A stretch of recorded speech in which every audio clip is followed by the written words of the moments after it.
Hello, everybody. How are you all doing today? Yeah, wonderful. So my name is Robtel Pailey. I'm an assistant professor in the department as well as co-chair of the department of seminar series. And today's department seminar is being co-hosted with the Mannheim Center for Criminology, Cognitive Center within the context of social policy. And I'm really pleased that Professor Jamelia Morgan of Northwestern University is going to be presenting today on status enforcing criminal law. Professor Morgan is a professor of law at Northwestern University's Pritzker, did I say that correctly? School of Law. She's an award-winning and acclaimed scholar and teacher focusing on issues of the intersection of race, gender, disability, and criminal law and punishment.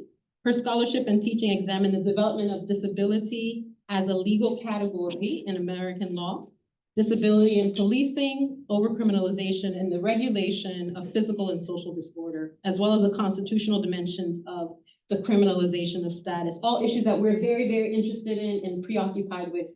So without much ado, Jamelia, let's give her a warm social policy welcome.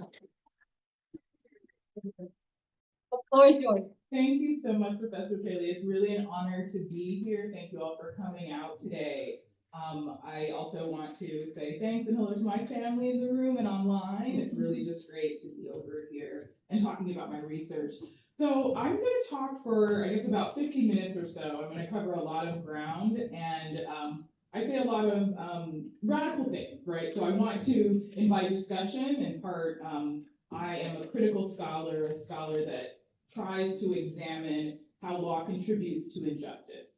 Right, so with that premise, I hope that there's a lot of discussion that we can have. So I want to talk about a few things in my discussion for today and invite any and all conversation around any of these topics. So first I want to talk a bit about what I've been studying for the past several years. So the problem of homelessness and the response to homelessness using what we term in the States quality of life policing. It also can be referred to as order maintenance policing. I want to talk about what's happening, and I want to focus in on New York City and California, although we can see evidence of quality of life policing across a number of major American cities because the affordable and accessible housing crisis has contributed to a huge problem of homelessness in the country. Then I also want to talk about state and municipal responses, specifically through the lens of the criminalization of disability. I want to talk about how states are using disability labels as a way of responding to the problem of homelessness, largely by removing people with particular disability labels from public spaces using our civil commitment or involuntary hold, emergency hold laws.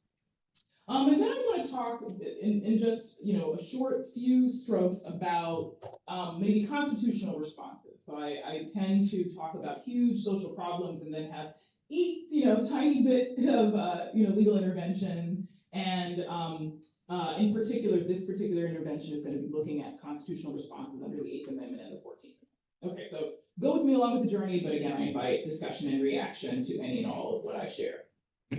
Okay, so American cities today are facing an affordable housing crisis that has not been seen in U.S. history.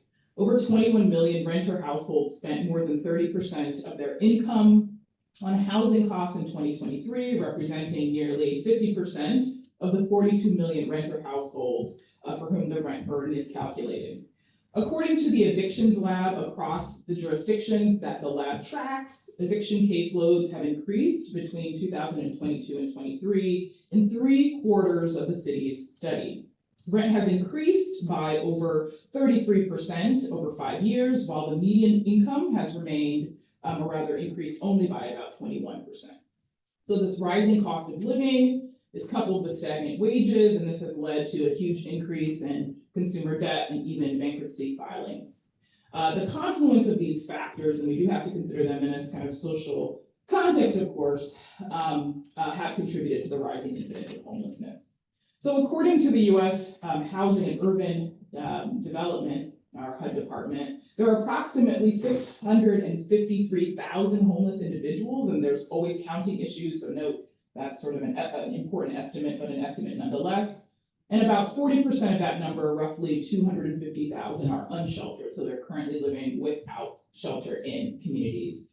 That is a 12% increase from 2022. And of course, the COVID pandemic, we saw spikes in the number, although the eviction moratoriums that were issued across states and localities helped stop that rapid increase. So as I mentioned, in response to the problem of homelessness and unsheltered communities in public spaces, states have turned to criminal law, and in particular, the enforcement of what we can term quality of life offenses to remove forcibly individuals from public spaces.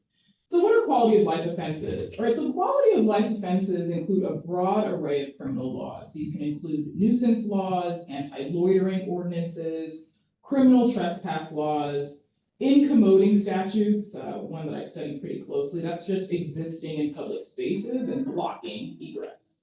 Petty theft, disorderly conduct, disturbing the peace, anti-sleeping, anti-camping, anti-lodging, anything that is about regulating access to public space, management of sidewalks, and the like. So kind of keeping in mind that the goals of the various statutes and ordinances will vary, they also vary in terms of the physical harm to persons and property, contributions to disorder, connections to the activity of daily living. And when I sort of talk about variations in harm, think about the harm posed by an individual sleeping in a car versus camping out on a sidewalk, right? So as I've argued in prior work, these are subjective harms. The harms might be, again, the inability to actually access the sidewalk, or actual disruptions to the aesthetics of a community, whether noise or the appearance of the community. So city officials have responded to the problem of homelessness with byproducts of the kind of growing, which we talked about rather as byproducts of the growing conditions of economic precarity, with a mixture of social programs and policing strategies. I'm going to focus in on the policing strategies and focus on New York City and California. But one thing to keep in mind is that many jurisdictions defend their use of criminal law by saying that the criminal laws are a conduit to the social program. So when the law enforcement officials for a particular jurisdiction will go in and conduct what we call sweeps, where usually there's about 24 to 48 hours notice, everyone has to get out or their property will be discarded. Usually in those encounters, there's a caseworker or a counselor that's also accompanying the law enforcement officer and is arguably there to provide access to the social services. If you don't take the social services, of course, there could be coercive consequences, but just to focus in on the policing strategies. So in late November 2022, New York City Mayor Adams issued a directive ordering the New York City police, fire departments, and mobile crisis teams to increase their efforts to involuntary transport and hospitalize people found on the streets and subways determined to be quote unquote mentally ill, to take the term from the statute.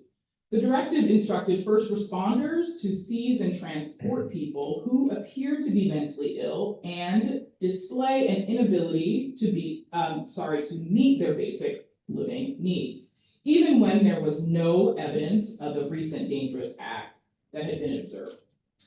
The directive was a vast expansion of state power to arrest and extended the state's power to initiate emergency psychiatric holds well beyond the usual state law requirements that an individual pose a danger to themselves or others. These are the civil commitment laws that you all, I'm sure, are familiar with. So referring to the crisis we see all around us in his address to City Hall, Mayor Adams vowed that going forward, we will make every effort to assist those who are suffering from mental illness. So publicly, Adams has explained that the directive was for the safety and benefit of people with severe and untreated mental disabilities, because, as he said, the very nature of their illnesses keeps them from realizing they need intervention and support. Since entering office, Adams has made clearing homeless encampments a priority and has touted the forcible detentions and involuntary hospitalizations of people within these camps as part of, his term again, the moral obligation on the part of the city of New York. The foot soldiers for this program, EMT emergency staff, medical personnel, and police, were to receive training immediately, according to Adams, to ensure quote unquote compassionate care.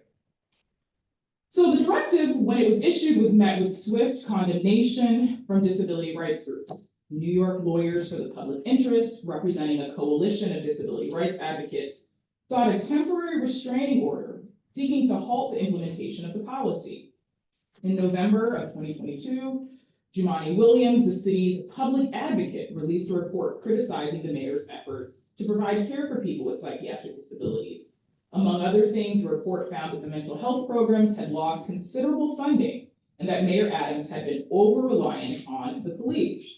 And as to the mayor's claims regarding immediate training, reporting from the New York Post indicated that at least by the end of that month, November 2022, NYPD officers still had not been trained on implementing the directive or on crisis intervention in general, despite the, again, implementation of the policy.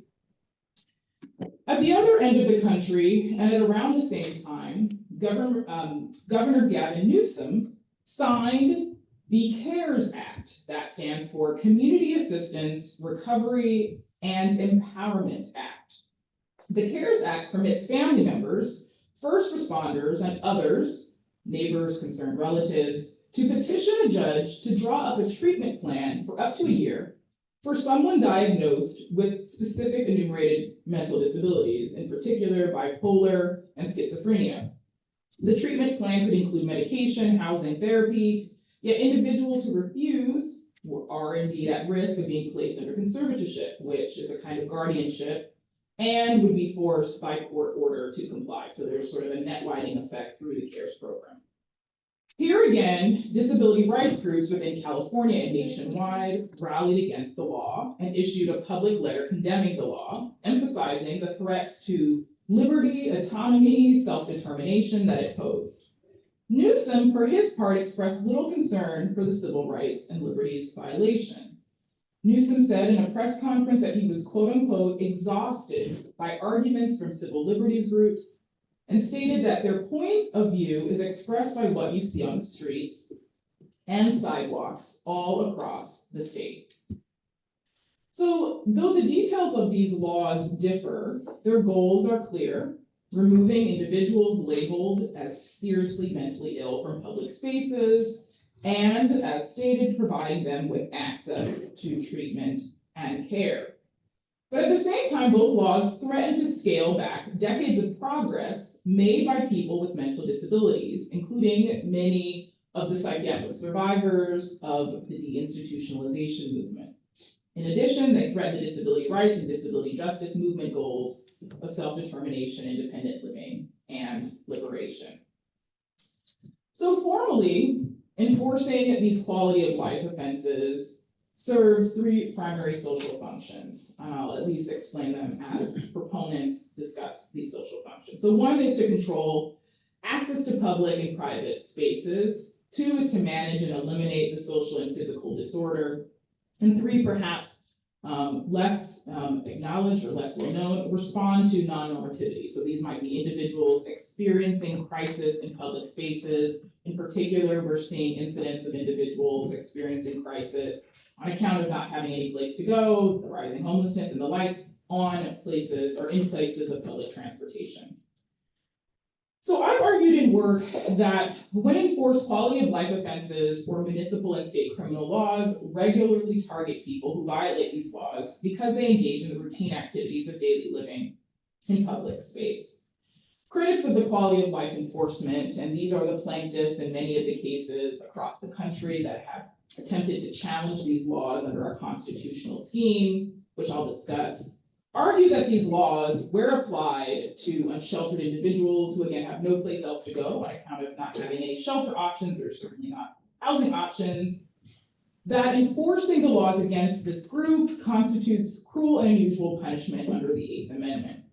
The plaintiffs challenging the quality of life offenses have labeled these laws status crimes or status offenses because these laws criminalize behaviors inextricably linked with or derivative of status. Now I'll talk about some of the legal arguments, but essentially the Supreme Court in a case in 1962 determined that if a jurisdiction is going to punish someone using criminal law, they have to identify actual conduct. They cannot punish individuals based on mere status, like the status of being addicted or the status of being homeless.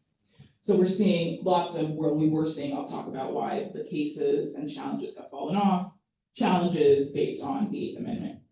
Now, proponents of these laws, which tend to be the major American cities and localities across the country, argue that they serve to promote the general welfare of the community. and that they reduce incidents of physical and social disorders. They argue that the enforcement of quality of life offenses further what has long been recognized as a legitimate exercise of the state's police powers, and that the enforcement of these laws is necessary to regulate, whether reduce, eliminate, or manage the forms of social and physical disorder that come with having large masses of people congregating in public spaces, the biohazards, the ways, the collection of property.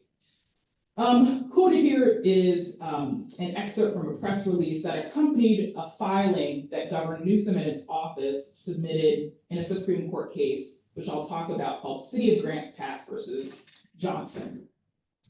In that brief, the governor stated, as California invests billions to address housing and homelessness, the courts have tied the hands of state and local governments that seek to use common sense approaches to clean our streets and provide help for the unhoused Californians living in inhumane conditions.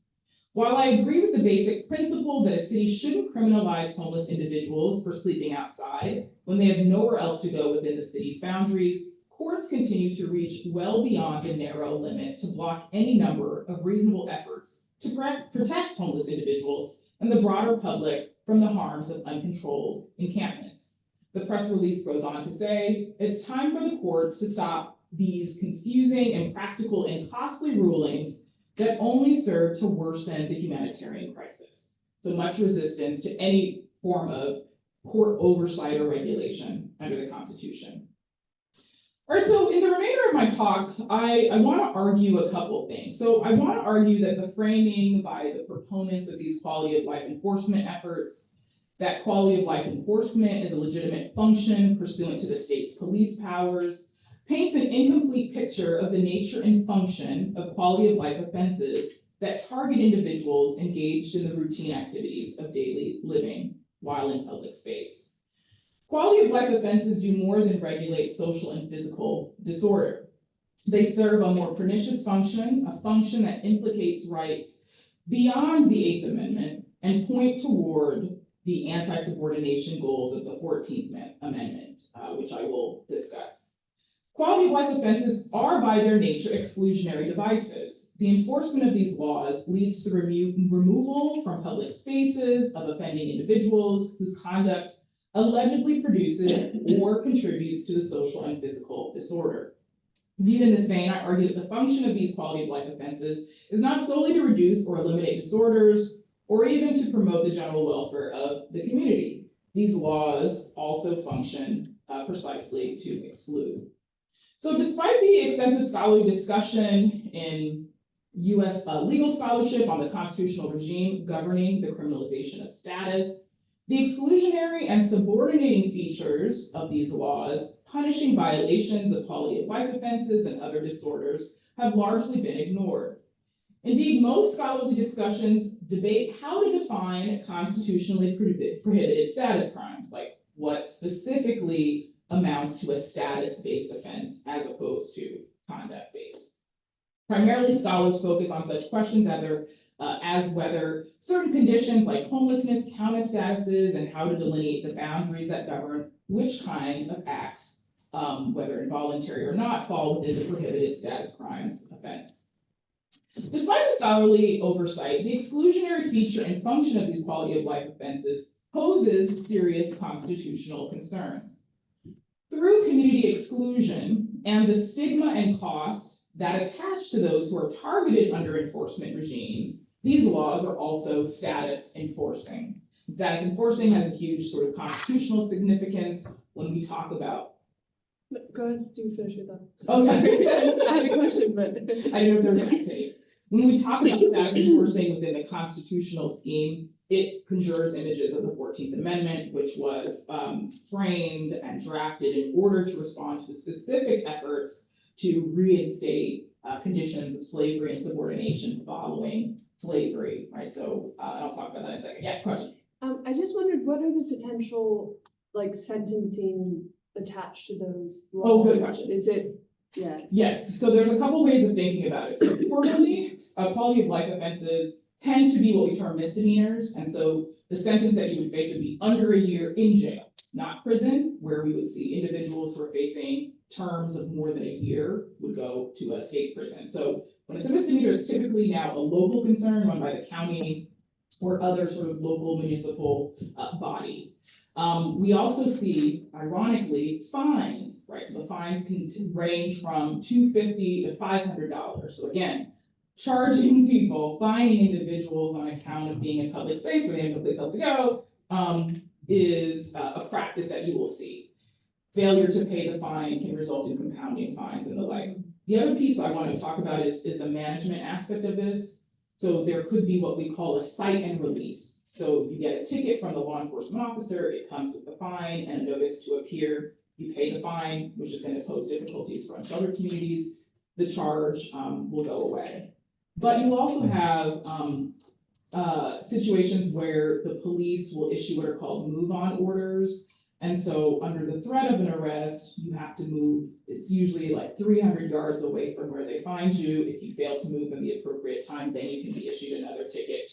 And then in still other cases, you can actually be physically arrested, taken to the jail, and usually released the next day, all with the pending charges of the misdemeanor, whether it's for, disorderly conduct, violating an anti-sleeping or anti-camping ordinance and the like. Right, so real consequences, but also note the kind of movement of bodies across spaces.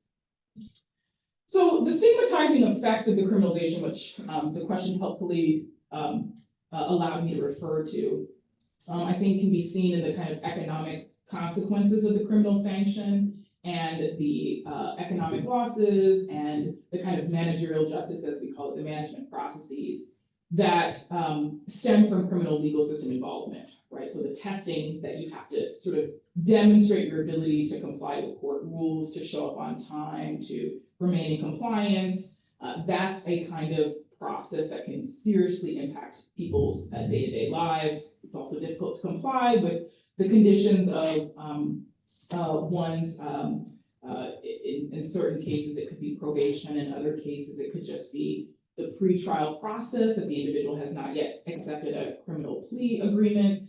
That could just be onerous because you don't have access to transportation, or you, again, don't have stable housing. And one of the requirements of complying with many of the criminal pretrial processes and parole or probationary processes are to have stable housing, believe it or not. So the enforcement of the quality of life offenses in particular serves to reinforce the social position of these marginalized groups. After all, these laws target for removal, citation, and arrest the same individuals whose life-sustaining conduct has to take place in public space because they have no place else to go. All right, so if laws regulating disorder target for enforcement individuals whose conduct is inextricably linked with their status or identity, then what's at stake is more than just the criminalization of status per se, but rather the criminalization that contributes to the continued subordination of that group within society. We continue to punish conduct that is inextricably or closely related to homelessness status. We will continue to subordinate that group in society.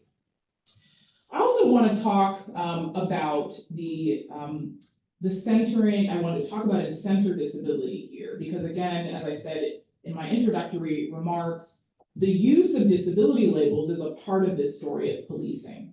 All right, so how can we make sense of the dramatic expansion of state power, right? So if anyone's paying attention in many of these jurisdictions, there is a lowering of the typical legal standard for a civil commitment. It's typically dangerousness or grave disability, which is the inability, demonstrated, documented inability to take care of your basic human needs.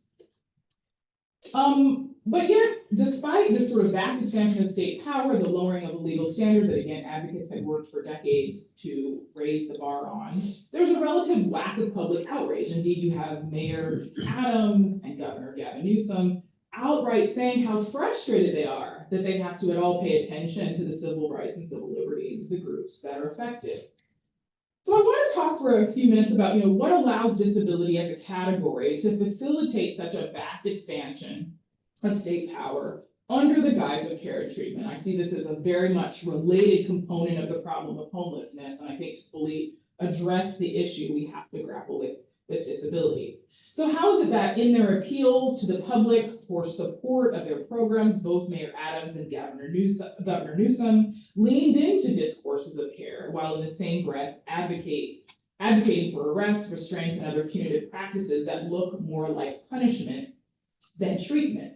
What makes disability categories such productive tools in the efforts to manage and police what is perceived as disorder, bodies in public space, but is in actuality conditions of marginality and precarity? So a few responses. So disability categories are malleable and contingent. The meaning of disability shifts over time and place. Disability categories, when combined with other categories of difference like race, gender, and class, converge to produce pathways into disciplining, subordinating, and otherwise marginalizing multiply marginalized groups. For example, disability categories have been deployed to subjugate Black, Latinx, Indigenous, and AAPI communities. AAPI meanings of disabilities were used to construct these groups as unintelligent, lazy, diseased, disorderly, and otherwise threatening to the social order. Now, I'm in particular referring to what you all probably know as the eugenics period in the States, which we can document to the early 20th century, although the origins of eugenics date back here to England, right, in the UK in the 1880s. Sir Francis Galton and the ideas that traveled overseas. So under the so-called ugly laws, maybe we can trace that to the early 20th century. The first law, starting in my city of Chicago in the 1870s, used disability labels to target poor and disabled individuals who were begging for alms in public spaces. These laws removed people from being unsightly on account of their disabilities, making disability a pathway for the problems of precarity to disappear from public spotlight, arguably anyone who was attempting to be recognized in public again to seek sources of sustenance and support. So the efforts by these jurisdictions to deploy criminal law to respond to the problem of homelessness reflects a similar pernicious deployment of disability labels, whether perceived or actual. And I say perceived or actual because you see the deployment of disability labels even where there's not evidence of a diagnosis. And in some cases, we're not able to verify whether there was indeed a diagnosis if, let's say, the person that's targeted has died. Disability labels permit the state to individualize the problem of affordable housing, inflation, and stagnant wages, at least partially. By individualizing the problem, the focus of state intervention shifts from the systemic to the individual's disability, the treatment of the individual's disability, and the individual's choice to accept housing or not, rather than the broader systemic issues. Mental illness, or what I refer to as mental disability labels, are most commonly deployed in these efforts. Mental disability is at once portrayed as a scary element that must be rooted out with punitive interventions if necessary, or coercively treated in psychiatric facilities that tend to look a lot like prisons. In statements by public officials about homelessness, mental disability has been displayed as the heart of the problem. And I've been studying the sort of kind of a content analysis of the press releases and the conferences, and it's very startling. So the issue of housing, of course, comes up, and that's discussed maybe in the opening statements, but it becomes a problem of mental disability, that the reason the individuals are in public are on account of a lack of treatment. All right, so it's not to say, again, that there are not individuals that are in public spaces that have untreated psychiatric disabilities, but it's, again, it at least is intriguing to me that that becomes the focal point and shifts the focus from broader structural interventions. All right, so the coercive interventions, which have documented to produce little or no long-term success, remains a sticking point for officials aiming to get individuals off the street. And I always emphasize this, the efforts to coercively get someone into treatment don't produce long-term success. Meaning, will the individual stick it out after the intervention? Are they likely, if we're dealing with individuals with substance use dependencies, to overdose at a later date? Those rates increase if we're dealing with coercive interventions. So the processes of criminalization, if we think about mental disability alongside criminalization, are rooted in, I think, what we can call, to refer to Liat Ben-Moshe's formulation of the pathologization of disability, right? So it's both the criminalization of disability, the use of criminal laws, going after individuals on account of behaviors linked to their status, in this case, mental illness, but not exclusively. It can also be psychiatric disabilities, coincide with processes of pathologization. So Liat Ben Moshe defines the processes of criminalization and pathologization that link race and disability as constructions, what Liat calls racial criminal pathologization. As Ben Moshe explains in reference to the police killing of Michael Brown, Officer Darren Wilson testified that Brown was not just animalistic, but also crazy, pathological, and abnormal. Race is coded in disability and vice versa. It's impossible, Liat Ben Moshe writes, to untangle anti-Black racism from processes of pathologization, ableism, and saneism. So I want to build on that and say that notions of dangerousness and criminality are influenced by ableist stereotypes and constructs, as well as racialized stereotypes and construct, right? To, model and practice the intersectional analysis. Many of these stereotypes and constructs proliferated during the height of the eugenics period, but theories linking criminality to mental defects can be traced to the Victorian era criminology. Historian Philip Jenkins writes that between 1830 and 1870, there emerged a number of theories about the connection between crime and defective mental states. And eugenics was essentially the synthesis of these well-established ideas. He writes by the 1830s in the US, an extensive literature had developed on the existence of mental types such as idiot, imbecile, psychopath, all of whom fell short of insanity, but were likely to be found overrepresented in the criminal population. So again, the connection between mental states and criminality, which we know is surfaced quite prominently in the eugenics period. At the same time, phrenologists were suggesting that crime and evil were physiological conditions resulting from the structure of the brain. And then, of course, we see the kind of hereditary concern and the existence of bad families as a kind of focal point of the eugenics period, where we had to now target and constrain the reproductive capacities of individuals from quote unquote bad families so that crime would not pass from one generation to another. All right, so similarly, scientific racism justified racist tropes and stereotypes that work to align Blackness in particular with criminality. In the burgeoning field of the social sciences, scholars work to write race into crime, as Khalil Gibran Muhammad writes in his book, Condemnation of Blackness. In his groundbreaking work, he documents how race disability constructs informed notions of criminality and Blackness. Racial knowledge, he writes, that had been dominated by the anecdotal, hereditarian, and pseudo-biological theories of race would gradually be transformed by a new social scientific theory of race and society and new tools of analysis, namely racial statistics and social surveys. Out of the new methods and data sources, Black criminality would emerge alongside disease and intelligence as a fundamental measure of Black inferiority.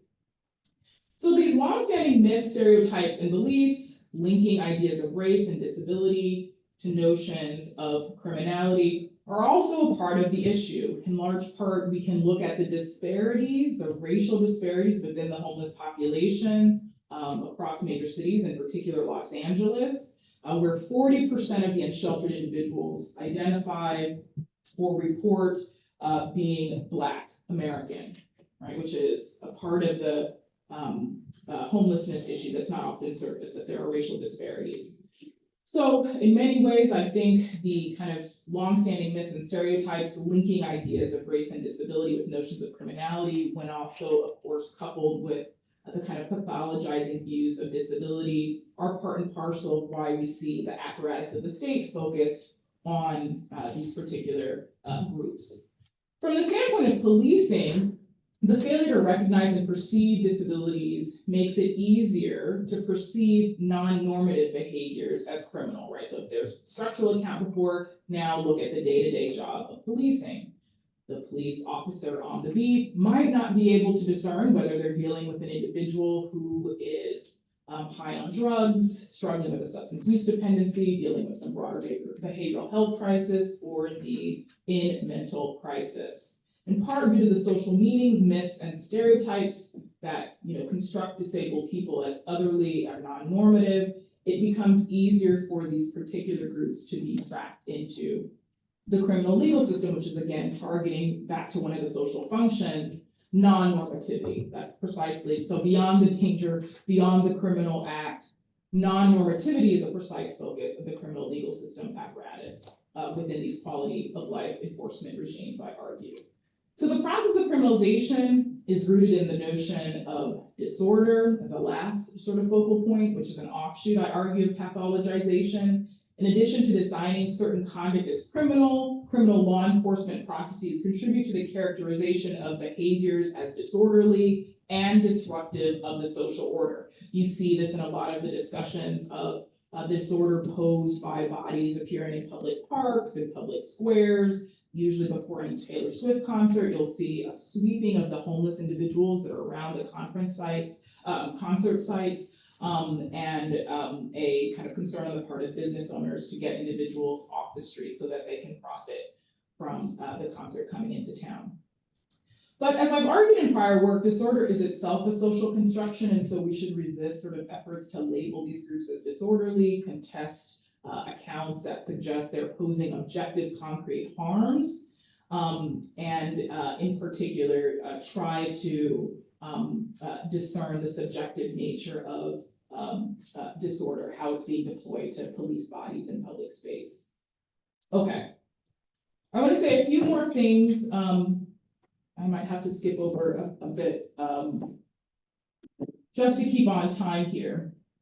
But I want to return to our discussion of the societal meanings of disability and how they've been deployed in this campaign, if you will, that we're seeing specifically here in New York and California to respond to the problem of homelessness. I think another way of thinking about why care and treatment show up as well can be linked to the sort of logics that were inherent in the eugenics period. And as I referred to sort of briefly, there was a connection between purported mental capacity, as you can see the slurs of the day, but also at the time, this is an excerpt from a book by Henry, sorry, I'm spell here, Laughlin, and the book attempts to link mental states to the ability to work and produce. And so there's a connection not only to disability, mental disability, and notions of disorder, but the inability to work. And so in many ways, what we're seeing, particularly in an era where the social welfare state has been drawn down to the bare minimum, we're seeing kind of the discourse of undeservingness show up. And so instead of investing in social provision, mental health, behavioral health systems, the policing system becomes instead the provider of mental health services for individuals that are criminalized, disabled subjects, or individuals that are at risk of criminalization because they're in public space. So I can say more about that in our Q&A. So I want to talk about the legal interventions. I think what I've described is a bit of a mess, right? There's a lot going on. There's a lot of, to my mind, discourses, logics, structures that are leading to the kind of mass of a problem that has become intractable. I've sort of focused on some of the key issues that are contributing to the rise in homelessness. We also can think of the legal regulatory regime that make it difficult for individual jurisdictions to even build housing, right? So it's the lowest in jurisdiction, just to be specific. In California, zoning laws prevent the building of not only homeless shelters, but more affordable housing units. In addition, environmental laws, I'm not one to knock environmental laws, but they add cost and process to the ability to build housing. So I wanted to situate it in a broader context to show you the complexity of the issue, and then, as I said, make a tiny intervention as to what we can do about it. To my mind, the state should not be able to punish an individual on account of their status, and that stems in large part from an ethos that we have that comes through the Supreme Court case of Robinson versus California, and that's decided under the 8th Amendment. To my mind, there's an even stronger justification for grounding protections against status-based criminalization under the 14th Amendment, and I'm just going to spend the next 6 minutes explaining why I think that's the case, and then we can discuss. So the 8th Amendment to the U.S. Constitution is reproduced. Excessive bail should not be required, nor excessive fines imposed, nor cruel and unusual punishments inflicted. Like many things in the states now, so much of what has been the jurisprudence under the 8th Amendment could be completely overturned. Historically, the 8th Amendment has been concerned with whether the sentence is proportionate to the crime. It has also served as a weak constraint of what the state can make criminal law.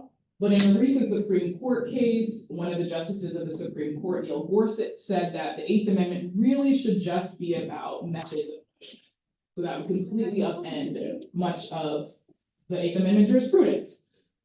The Robinson case is also on faulty ground. It wasn't overturned when the Supreme Court last had the chance to, but it basically has been the building block of legal challenges to the mess that I just described, right? If a jurisdiction is punishing homeless people in your county, in your city, you typically see a Robinson challenge.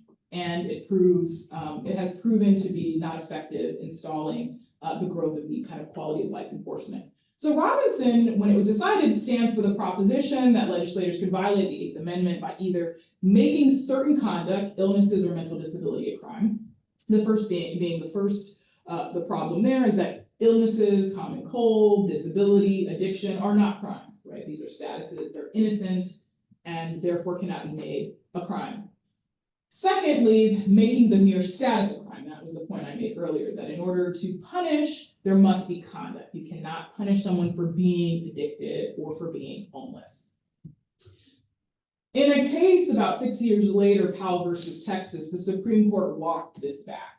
Right? So in Powell, the Supreme Court held that an individual experiencing chronic alcoholism couldn't use his condition as a defense where he didn't prove he couldn't control his conduct and be deterred from committing the crime. So he didn't establish that it was involuntary.